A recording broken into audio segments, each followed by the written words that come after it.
فجر کی قسم اور 10 راتوں کی قسم.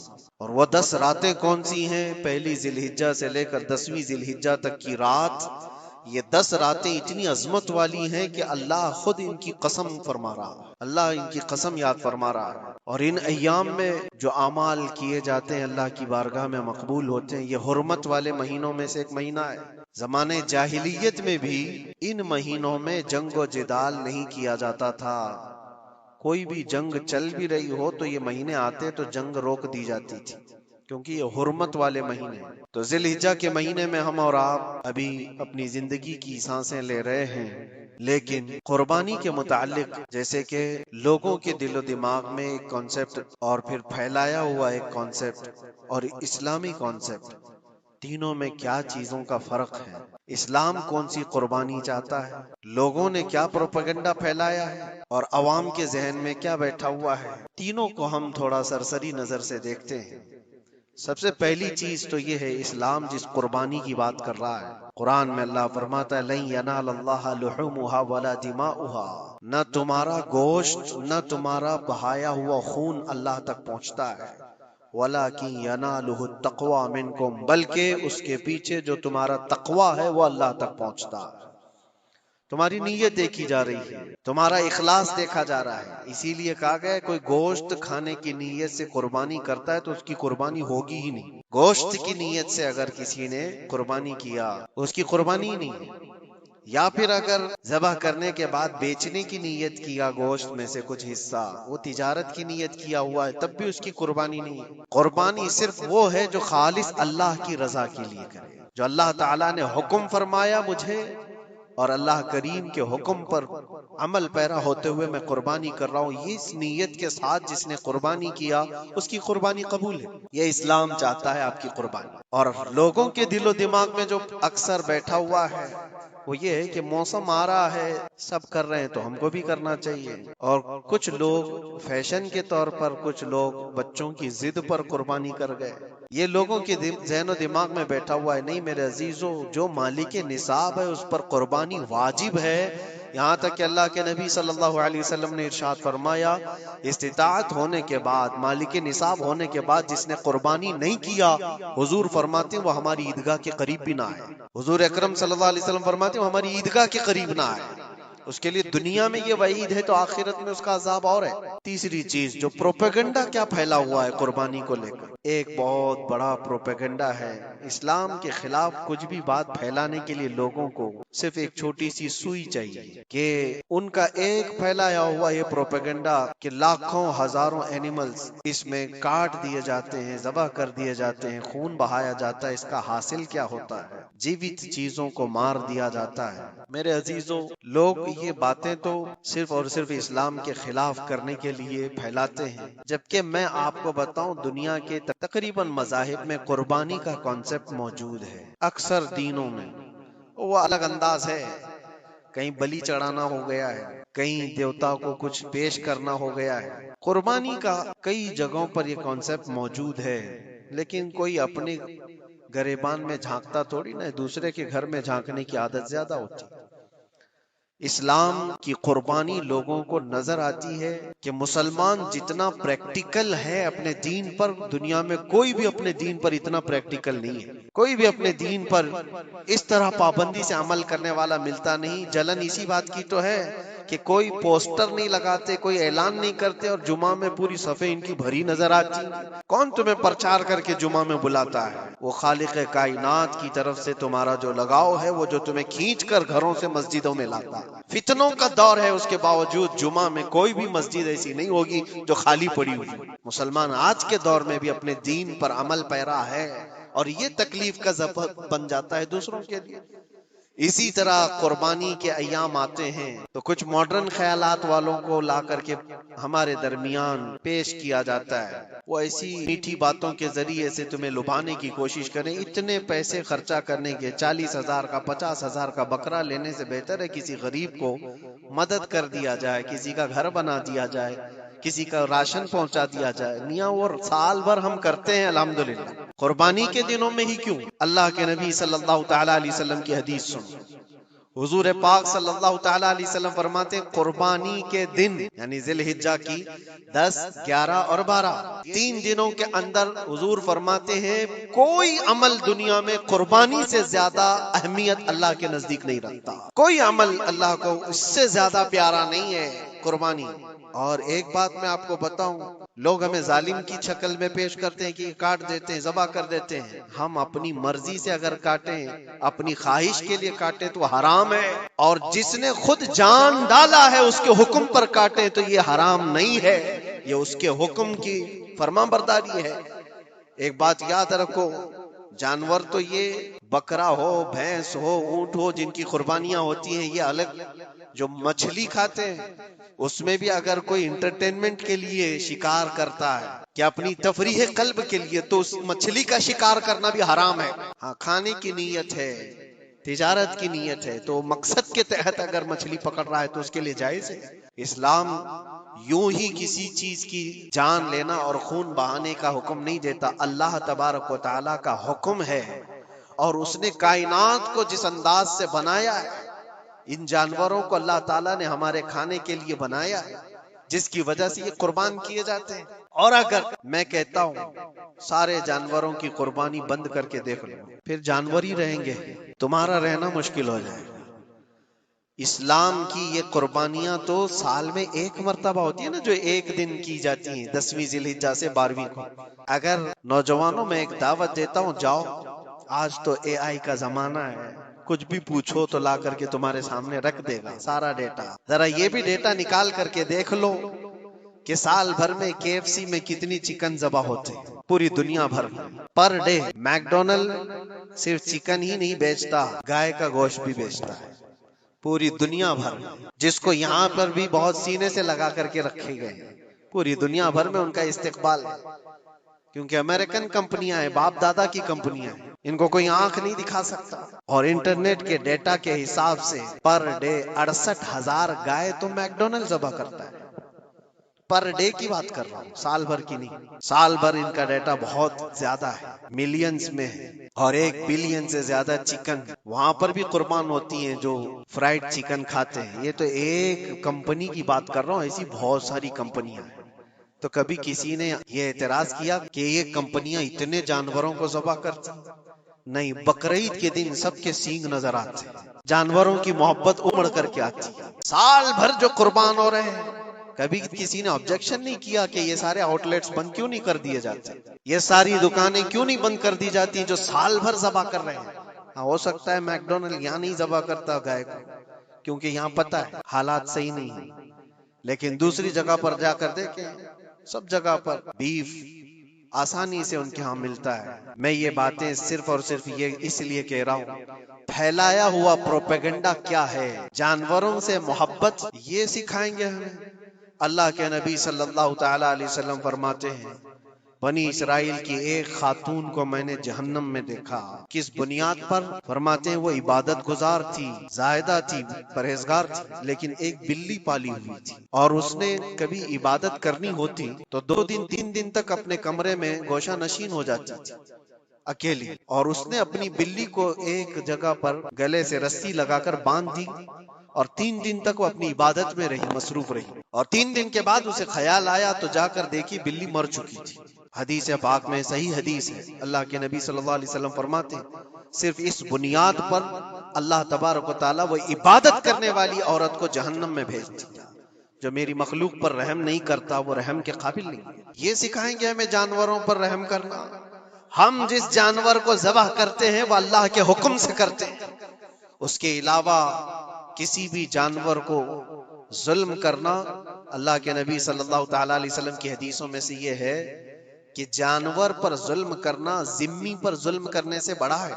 اور ذمی کیا ہے؟ ذمی وہ جو مسلمانوں کے ملک میں امن کے ساتھ رہنے کے لیے ریکویسٹ کیا ہوا ہو اور اسلامی حکومت اسے امن دی ہوئی ہو، اور اللہ کے نبی صلی اللہ علیہ وسلم فرماتے ہیں مسلمان پر ظلم کرنے سے زیادہ بڑا ظلم ذمی پر ظلم کرنا ہے، اور اس سے بڑا ظلم جانور پر ظلم کرنا ہے۔ یہ میرے آقا کے فرمان ہے۔ نبی اکرم صلی اللہ علیہ وسلم نے فرمایا وہ رحمت للعالمین ہے۔ اور ایک بڑی بات میں آپ کو بتاؤں، جو یہ پھیلایا جاتا ہے کہ جانوروں پر ظلم، سیدنا امام غزالی رحمت اللہ تعالی علیہ کی ایک بات میں پڑھ رہا تھا، حجت الاسلام، جن کی کتابیں پڑھ کر کے لوگ اللہ کے ولی بن گئے۔ امام غزالی کا نام سنا ہے؟ اتنی کتابیں انہوں نے لکھا، تصوف کے امام ہیں، علم کلام کے امام ہیں، منطق کے امام ہیں، فقہ و تصوف کے امام ہیں، بے شمار علوم و فنون کے دریا بہائے ہیں۔ حجت الاسلام امام غزالی رحمت اللہ علیہ کے انتقال کے بعد ان کے بھائی نے ان کو خواب میں دیکھا اور پوچھا آپ کے ساتھ اللہ نے کیا معاملہ فرمایا؟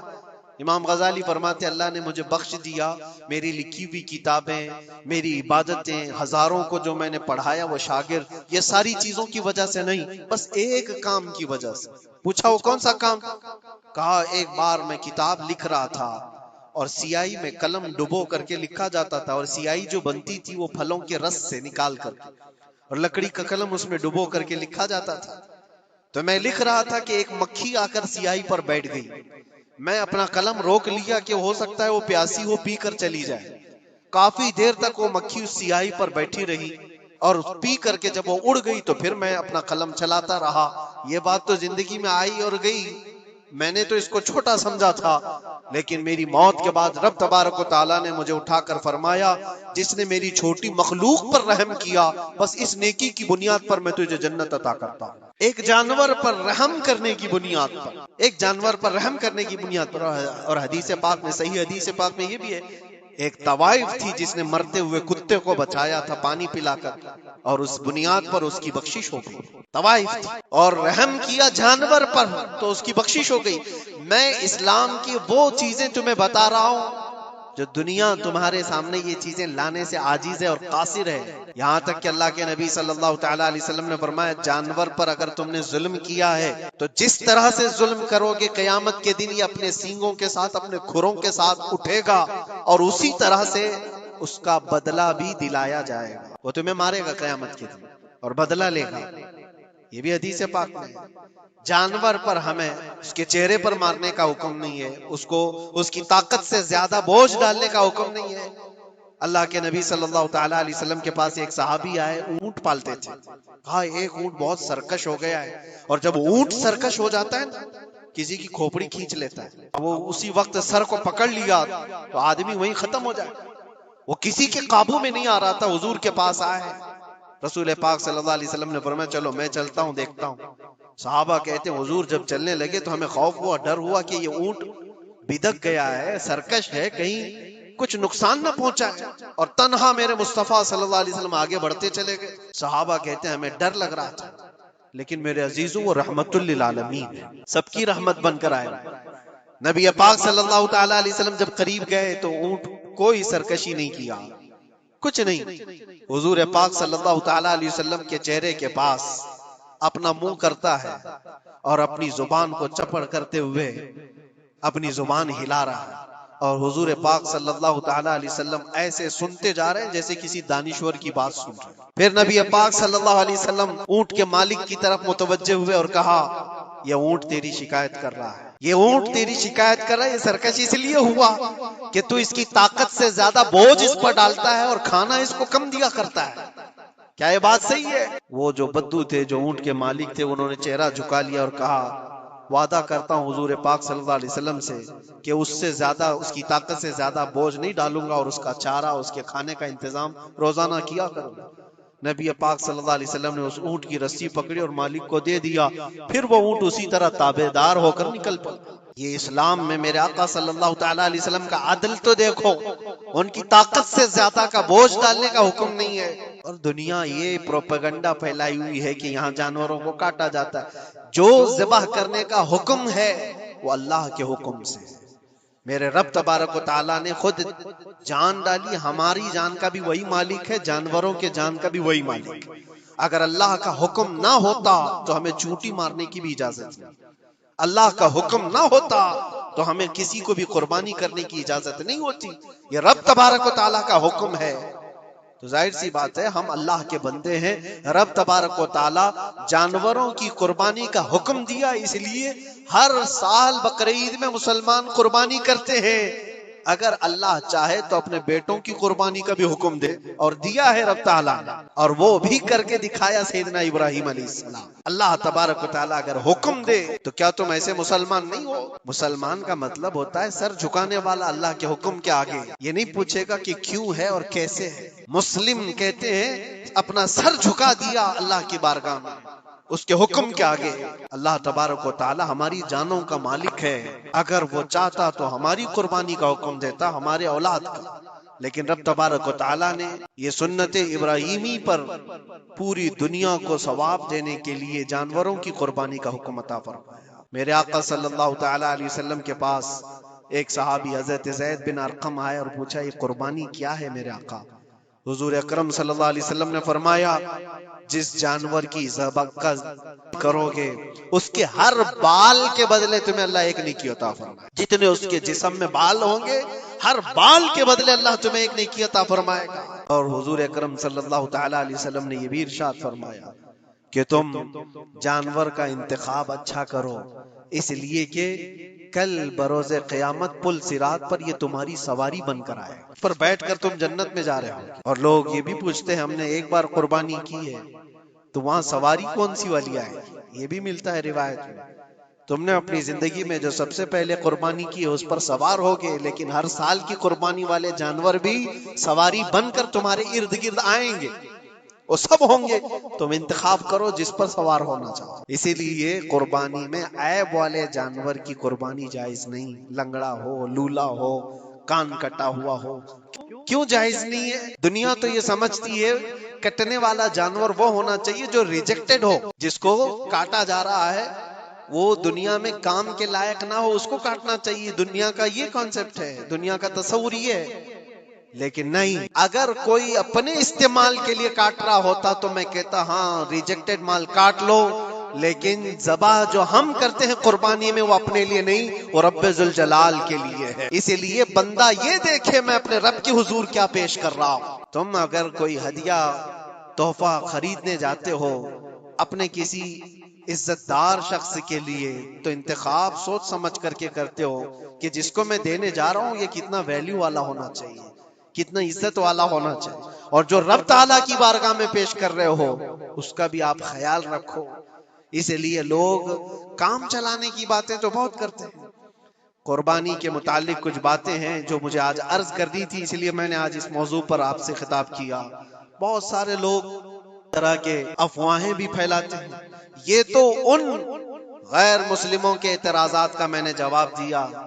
دنیا بھر میں ہمارے اوپر الزام کہ یہ لاکھوں جانوروں کو ایسی ذبح کر دیتے، کاٹ دیتے ہیں، لیکن میرے عزیزو یہی وہ دنیا ہے جو ایک طرف تو جانوروں کی حمایت اور محبت کی بات کرتی ہے اور دوسری طرف ان کے بڑے ملٹی نیشنل کمپنیاں جانوروں کو بے دریغ ذبح کرتے ہیں، قتل کر رہے ہیں اور کھانے میں بھی استعمال کر رہے ہیں۔ اور صرف اتنا ہی نہیں، سارے جانوروں کی کھالیں، لیدر کی بیگ، لیدر کے جوتے، لیدر کے بیلٹ، لیدر کی ٹوپیاں، لیدر کے جاکٹ سب بنا کر کے دنیا پہن رہی ہے اور قیمتی چیزوں میں اس کو شمار کیا جاتا ہے۔ ان سے کوئی سوال نہیں کرتا کہ یہ سب چیزیں کہاں سے تم لائے، یہ سب چیزیں تم کہاں سے لائے؟ کیا بغیر کسی جانور کے ذبح کیے ہوئے اس کی کھال کا استعمال کرتے ہو؟ لیدر کا استعمال تو ساری دنیا بڑے فخر سے کر رہی ہے، حتیٰ کہ گھروں کے استعمال کرنے والے صوفے اور کرسیوں پر تک استعمال ہے، اپنی بیٹھنے والی گاڑیوں میں کار کی سیٹ پر تک استعمال ہے، تمہارے پہننے والے جوتے، تمہارے پہننے والے بیلٹ، تمہارے پہننے والے جاکٹ سب جگہ تمہارا استعمال ہے۔ اور صرف میں یہ نہیں کہہ رہا کہ دنیا میں صرف مسلمان استعمال کرتے ہیں، ساری دنیا لیدر کا استعمال کرتی ہے۔ یہ لیدر کہاں سے آتا ہے؟ تو یہ دغلا پن، یہ جو ڈبل رول ہے، ڈبل سٹینڈ، ایک طرف حمایت کی بات کرنا اور دوسری طرف بے دریغ ذبح بھی کرنا، یہ سب چیزیں دنیا کو بیوقوف بنانا اور اسلام کے خلاف ایک پروپیگنڈا پھیلانا۔ لیکن اے مسلمان، ذہن و دماغ میں کسی ایسے ماڈرن کلچر کے ایسا کوئی فریفتہ ہو، اس کی باتوں میں آ کر تم یہ سوچو کہ نہیں اتنے پیسے میں قربانی کے بجائے صدقہ کر دوں، کسی غریب کو دے دوں، ناجائز ہے۔ تمہارے اوپر سے قربانی کا وجوب ختم نہیں ہوگا، وہ اسی طرح سے باقی رہے گا اور گنہگار بھی رہو گے۔ اللہ کریم سے زیادہ تم رحم کرنے والے نہیں ہو، اللہ ارحم الراحمین ہے۔ اللہ ارحم الراحمین ہے، جب وہ حکم عطا فرما رہا ہے تو کیا تمہارے دل میں اس سے بھی زیادہ رحم ہے؟ قربانی کے دنوں میں صرف قربانی ہی ہوگی۔ اب کچھ جو چیزیں ایسی ہیں پھیلائی گئی، دیکھیں ایک بات میں آپ کو بتاؤں، اللہ کے نبی صلی اللہ تعالی علیہ وسلم رحمت للعالمین ہے، سب کا ماننا عقیدہ ہے، وہ رحمت للعالمین رسول صلی اللہ علیہ وسلم نے خود اپنے ہاتھوں سے قربانی فرمائی، اور ایک دو نہیں، 100 اونٹ آئے تھے، جس میں سے 63 اونٹوں کو میرے آقا صلی اللہ علیہ وسلم نے نحر فرمایا، 63 اونٹوں کو خود حضور نے ذبح فرمایا، اور اس کے بعد حضرت علی مرتضی شیر خدا رضی اللہ تعالیٰ عنہ کو دیا، باقی کے اونٹوں کو تم ذبح کرو۔ نبی پاک صلی اللہ تعالیٰ علیہ وسلم نے یہ جو 100 اونٹوں کو ذبح فرمایا تھا، یہ اپنے حج کے موقع پر، اور اس کے علاوہ ایک حدیث پاک میں یہ بھی ہے، حضور اکرم صلی اللہ علیہ وسلم نے جو 2 چت قبرے بکرے ذبح کیے تھے۔ چت قبرے کس کو کہتے ہیں؟ 2 کلر والے، بلیک اینڈ وائٹ جو ہوتے ہیں، ابلق ان کو کہتے ہیں عربی میں۔ 2 مینڈے ذبح فرمائے، ایک نبی پاک صلی اللہ تعالی علیہ وسلم نے اپنی جانب سے قربان فرمایا، اور دوسرا پوری امت کی طرف سے قربان فرمایا۔ یہ رسول پاک صلی اللہ تعالی علیہ وسلم کے، اسی لیے تو میں عرض کرتا ہوں میرے عزیزو، ہمارے امام نے سچ کہا، جو نہ بھولا ہم غریبوں کو رضا، یاد اس کی اپنی عادت کیجئے۔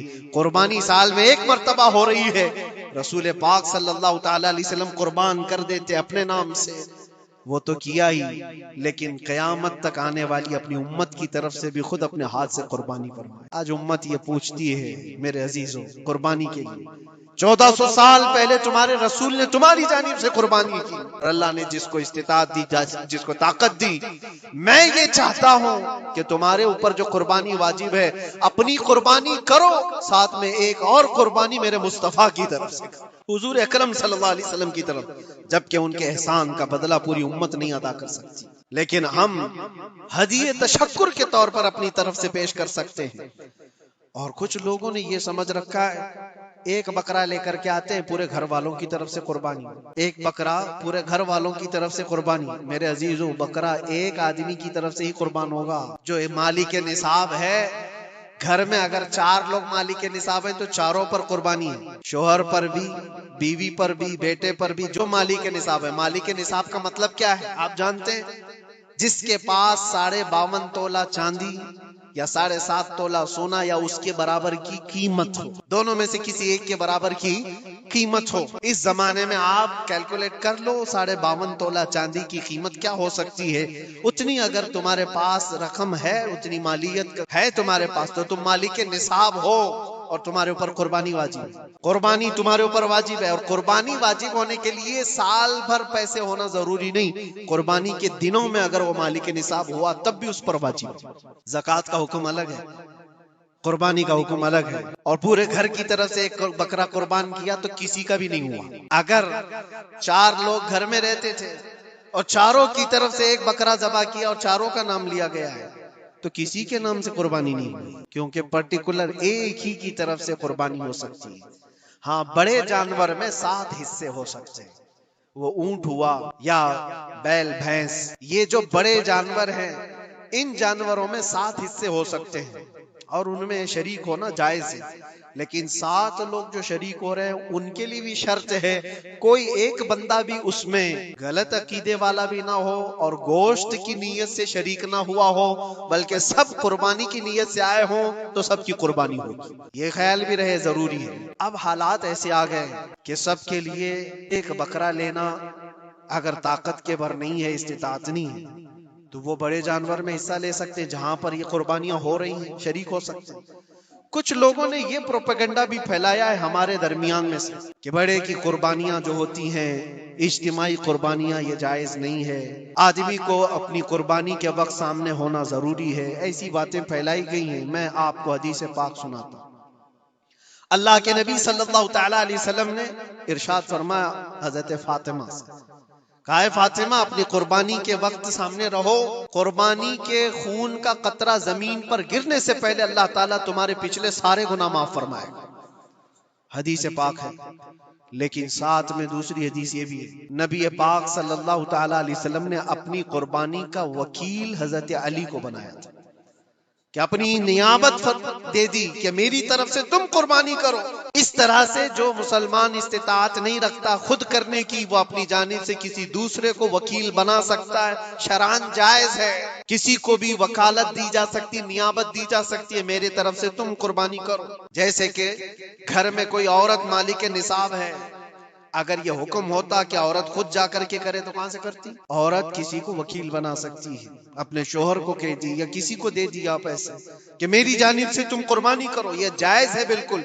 جن لوگوں نے یہ پروپیگنڈا پھیلایا ہے ہمارے درمیان میں کہ قربانیاں نہیں ہوتی، وہ جاہل لوگ ہیں، پڑھے لکھے لوگ نہیں۔ شرعی مسائل کو جانے بغیر اس طرح کی باتیں عوام الناس میں، عوام المسلمین میں پھیلانا یہ گناہ ہے۔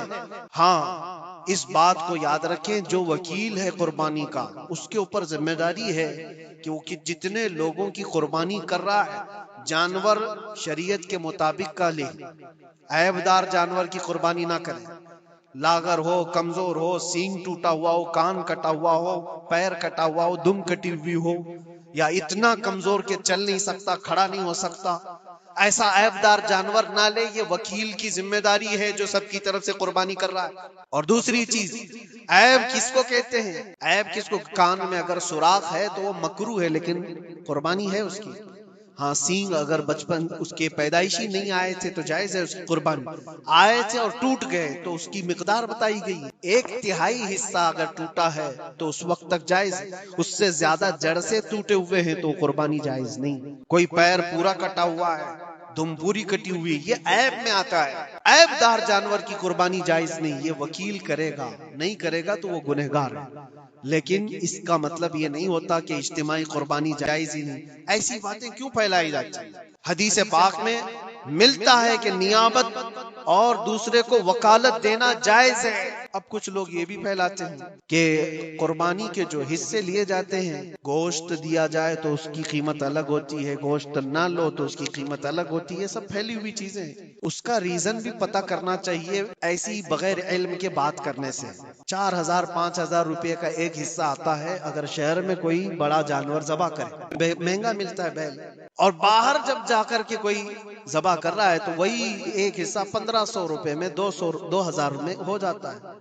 تو کچھ لوگوں کو یہ غلط فہمی پھیلائی جاتی ہے کہ یہ لوگ کرتے ہی نہیں ہیں اور ایسے ہی پیسے وصولتے ہیں، ایسا نہیں۔ دور دراز کچھ علاقے ایسے ہیں، بنگال ہے، اڑیسہ ہے، اور بھی کئی علاقے بہار کے، جہاں پر بڑے جانور نہایت ہی سستے دام میں ملتے ہیں، بلکہ وہاں پر جانوروں کی قیمت صرف 5000 6000 اور 10000 کے نیچے ہوتی ہے، بڑے جانوروں کی، جو ہم نے دیکھے ہیں۔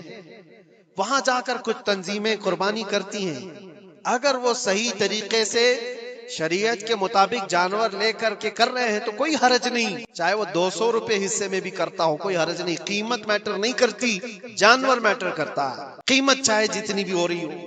اس چیز کو آج وضاحت کرنا ضروری تھا، اس لیے میں نے آپ کے سامنے بیان کیا۔ غلط فہمیوں میں نہ پھیلے، غلط فہمیاں نہ پھیلائیں، خود بھی بچیں۔ ہاں، افضل کیا ہے؟ افضل تو یہ ہے کہ اللہ نے تم پر واجب کیا، تم جاؤ اپنے ہاتھ سے کرو، تم جاؤ، کیونکہ حدیث پاک میں ملتا ہے کہ تم اپنے ہاتھ سے قربانی کرو اگر طاقت رکھتے ہو، اس کے خون کا قطرہ گرنے سے پہلے تمہارے پچھلے سارے گناہ اللہ معاف فرمائے، یہ افضل ہے۔ یہ ساری باتیں تھی جو عید قربان سے ریلیٹڈ تھی۔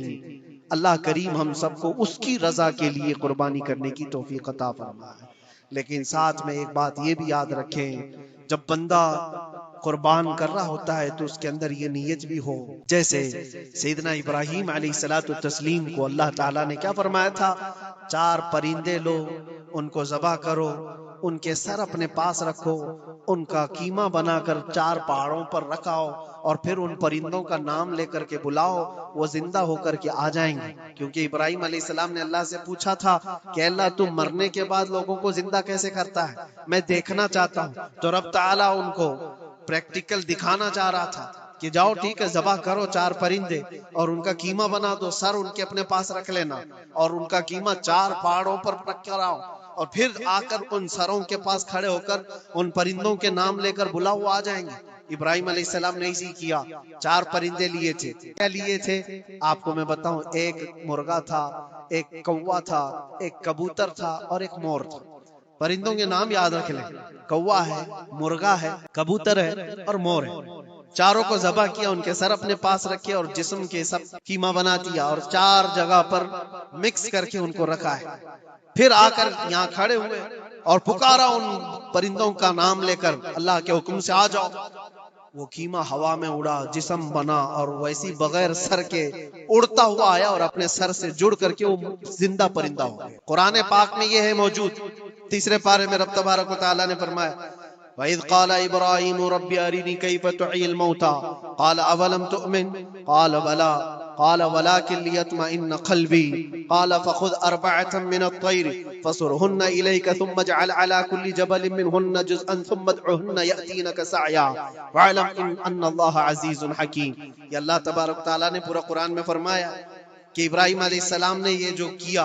اب سنیے، سب سنابل شریف میں میر عبد الواحد بلگرامی رحمۃ اللہ علیہ لکھتے ہیں کہ 4 پرندوں کا جو انتخاب ہوا تھا نا، 4 پرندے جو چنے گئے تھے کون سے تھے؟ کوا، مرغا، کبوتر، مور.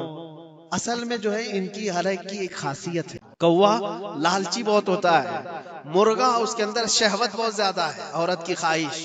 مرغے کے اندر خواہش شہوت زیادہ ہوتی ہے، اور کبوتر کے اندر دوستی کرنے کی عادت زیادہ ہوتی ہے، جلدی دوستی کرتا ہے. اور مور کے اندر دکھاوے کی عادت زیادہ ہوتی ہے، اپنی خوبصورتی کا اظہار بار کرتا ہے. تو یہ 4 چیزیں ان کے اندر ہیں، یہ 4 پرندوں کے اندر. صوفیہ اکرام فرماتے ہیں در حقیقت آپ کو حکم تھا ان جانوروں کو ذبح کا نہیں تھا. کوے کی لالچ کو ذبح کرو، مرغے کی شہوت کو ذبح کرو، اور بنا وجہ کے کبوتر کی جو دوستی ہے ہر ایرے غیرے سے، اس دوستی کے کو قطع کرو، اور مور کے دکھاوے کی عادت کو ذبح کرو.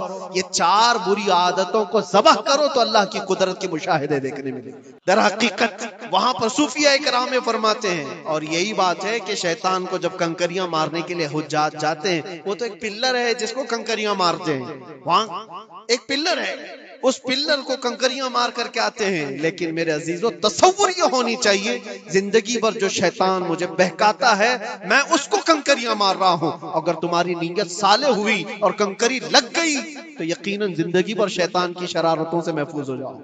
تم نے اپنے شیطان کو زخمی کر دیا، اسی لیے جس کا حج قبول ہو جاتا ہے اس کی کنکری وہاں سے اٹھا لی جاتی.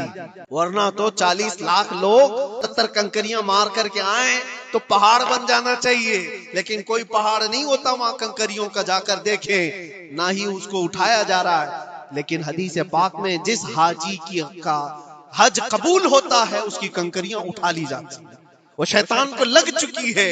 تو نیت کا دار و مدار ہے. اسی لیے سب سے پہلے میں نے آیت یہی پڑھی، رب تعالیٰ فرماتا لن ینال اللہ لحومها ولا دماؤها ولکن ینالہ التقوی منکم. ہرگز تمہارا گوشت، تمہارا بہایا ہوا خون اللہ تک نہیں پہنچتا، بلکہ اس کے پیچھے جو تمہاری خالص نیت ہے، جو تقوی ہے، وہ اللہ تک پہنچتا ہے.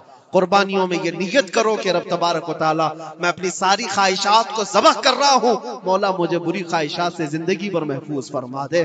وآخر دعوانا ان الحمدللہ رب العالمین.